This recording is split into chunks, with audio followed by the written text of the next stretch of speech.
आंखों से लगाया जाता हूं, धो धो के पिलाया जाता हूं, तावीज़ बनाया जाता हूं। आज कुरान को लेकर हमारा अपना मसला ऐसा है, तिलावत कुरान मजीद को पढ़ने के बजाय होना तो यह चाहिए था कि कुरान मजीद की एक एक आयत को पढ़कर, एक एक आयत के अंदर अल्लाह रब्बुल आलमीन ने जो नसीहतें तुम्हारे लिए रखी है, उन आयतों के अंदर गौर व फिक्र करने के बजाय, उन आयतों को पढ़कर राह रास्त पर आने के बजाय आज हम लोगों ने क्या कर लिया है, कुरान को है ना मजाक बनाकर रख लिया है। अरे ये वो किताब है जिसके ताल्लुक से अल्लाह रब्बुल आलमीन ने बयान किया कि इन्ना हाज़ल कुरान यहदी लिल्लती ही अक़वम। ये वो किताब है जिसके जरिए से अल्लाह रब्बुल आलमीन कौमों को हिदायत देते हैं। और आज हमने कुरान की किसी बेहुरमती की है। आज है ना कुरान को बड़े अच्छे तरीके से ताकों में सजा रहे हैं, अलमारी में बड़े अच्छे तरीके से मुसहफ को उठाकर रख दिए। कुरान मजीद को लेकर क्या करते हैं, बहन की शादी हुई, दुल्हा है ना अपने सर पर ले जाकर है ना अलमारी में रखकर आ जाता है। कुरान को क्या करते हैं, बड़े एहतराम के खातिर है ना बोसा देते हैं, आंखों से लगाते। ये सिर्फ आंखों से लगाने की किताब नहीं है,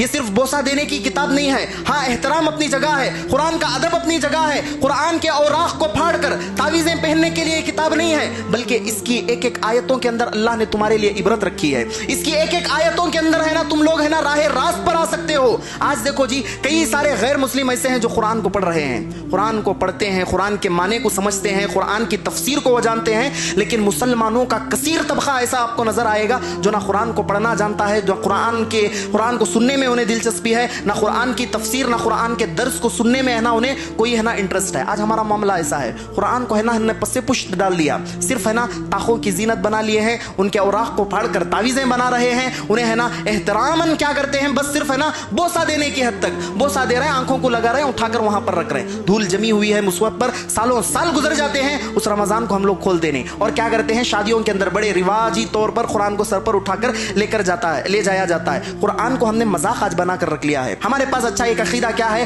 कुरान मौजूद है, कोई ऐसी जिन वगैरह, भूत वगैरह, आत्माएं वगैरह नहीं आती। क्या कुरान मौजूद है? कुरान के मौजूद होने से नहीं, बल्कि कुरान के पढ़ने की वजह से ये सारी चीजें दूर होती हैं। कुरान के पढ़ने से, जिस घर में सूरतुल बकरा की तिलावत की जाए, शैतान ऐसे घरों के करीब नहीं आता। अब बताओ कितने ऐसे घर आज हम मुसलमानों के ऐसे हैं जहां सूरह बकरा की तिलावत की जाती हो, बस है ना एहतरामन रख चुके हैं हम लोग, है ना बड़े अच्छे तरीके से सजा कर रख दिए हैं, लेकिन आज हम लोग है ना इस किताब को पढ़ नहीं रहे हैं। इस किताब को पढ़िए, इस किताब की कदरदानी कीजिए।